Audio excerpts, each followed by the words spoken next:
Alright, hi guys. Sorry I missed the beginning steps. Been a bit carried away. And my dog's barking its head off in the background. Okay, here we go. As you can see, I've already put the red primer on. And then the areas you want the heavy weathering is the sprinkling of the salt. I just use a salt grinder bought from my local hardware store, local shopping centre, Big W, whatever. And just sprinkle it on the areas you want. So I've done a bit of masking, like the areas you want to keep, like the rubber black of the butt, or I'm thinking either olive green or like a sand tan for the base, for the furniture, for the parts that would normally be plastic. Now, the red I use is just this Dulux metal shield, multi-purpose.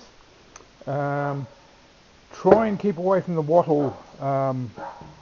What is it? It's a anti-rust paint. I tried some of that and it just peeled off. It just wouldn't stick to the plastic despite what it said in the box. So first coat is Mana Red, which is an undercoat, a primer. I can't find a red undercoat primer at my hardware store. Don't know why. They just don't seem to carry it. Then you sprinkle the salt on where you want the corrosion. You can use then some more red undercoat just to hold it in place. And then where the metal's going to be showing around the rust spots is the another Dulux. It's the Duramax stainless steel, as featured by Wim Fuego on his YouTube video. So that's just sprayed over the parts that are going to be metal. The red you can see is going to be the furniture, as I said, either olive green or buff. This area is going to be sprayed with aluminium. Then I'm going to do that, what do you call it, the heat sort of treatment thing, the blues and the purples on the silver. And each one of these holes has a little screw in it, and it's going to have a bundle of wires going back, disappearing underneath the covering. This thing, where is it? There it is. Now that's going to be plastic too, so I was going to do the rust thing on it, but plastic doesn't rust, so I'm just going to paint it the same colour as the rest. And that's it. You can magazine, laser sight, the actual sight, we'll call that the laser ranger, and the clamps to hold it on. So that is the first sort of couple of steps, and as you can see, even with a rough, really rough coating, at least it looks a bit more unified. So I'll try and remember to take a few seconds of film every time I do another coat, so you can see what's happening. Okay, let's move on. As you can see, a lot of the painting's done. What I'm going to do now is back mask these areas that are still red. Spray it all black. That's for an undershading. And then I found this really cool colour called Cove that is very close to the hemp sand buff colour that the military use on their weapons. So those areas will be sprayed the hemp.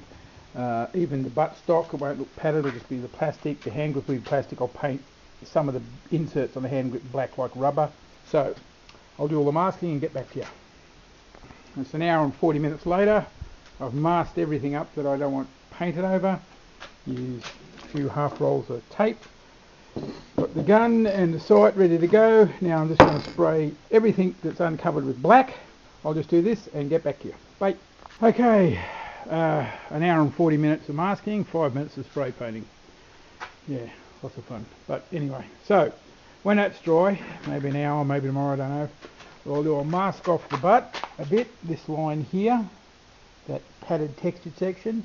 So this area will be filled with the tan colour. Same goes for this grip here at the front, just mask off a bit of that, and then mask off this area here to spray chrome silver so I can do this U-Butte heated metal look. Talk to you again soon. Okay, back. The black is dried nice. It's very hot today up here. So what I've done, I've just masked a little bit on the buttstock. I want to make it appear to be like a rubber pad, and the bit there, and I forgot to do the bit on the pistol grip, so right back. Okay, back. Got the pistol grip done, so we're ready to start spraying this colour. And what I found is this stuff. It's a Dulux metal shield, and it's called Cove, and it's quite a good colour, as you can see, very much like the hemp or khaki that the military are currently using. So put some of that on, get back here. Quick coating of the Cove, and it's all coming together, even with the masking still on. So when I pull the masking off, it's going to obviously look terrible because there'll be light sand and bare metal, and everything next to each other, but then it's just a matter of the black wash to weather it in, blend it all together. Been thinking about a few markings, maybe some little, download some little images of little figures of Iron Man and put a few of them inside, like kill marks.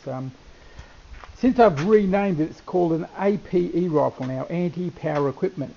So it's an APE rifle. So I might call it Kong, you know, the users painted Call Me Kong on it or something like that. Who knows? We'll see. But I'm pretty chuffed with that. That looks pretty good. Did a lot since the last time. What we have here in the front is the sight, already done. So there we go. Not too bad. Still have to, you know, peel off the clay and put the dings in it and give it a dirt wash and all that sort of thing. But looking pretty good. I'm pretty happy with how the colour turned out. So I'm going to pull all this stuff off. I'm not going to film it and speed it up. Get back to when I'm done. Bye.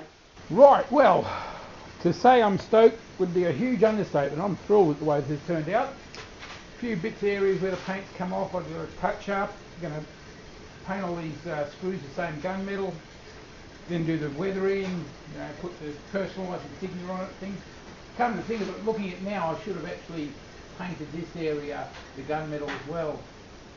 And just have the plastic going up there. So I might actually do that.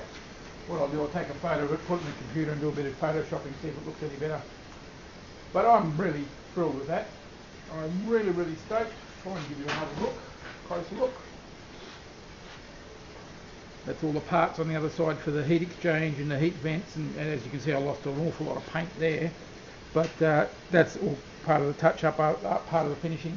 So next few days, personalisation, the dirtying up, and I'll add it to the end of the movie. Alright, talk to you next time, guys. Okay guys, next morning I just wired up a little bit of the railgun wiring. This will go over the top of it. Bit of a tight fit, but it does still fit, luckily. That's it. We go. So you see a little bit, you'll see a little bit of the burnt distress metal.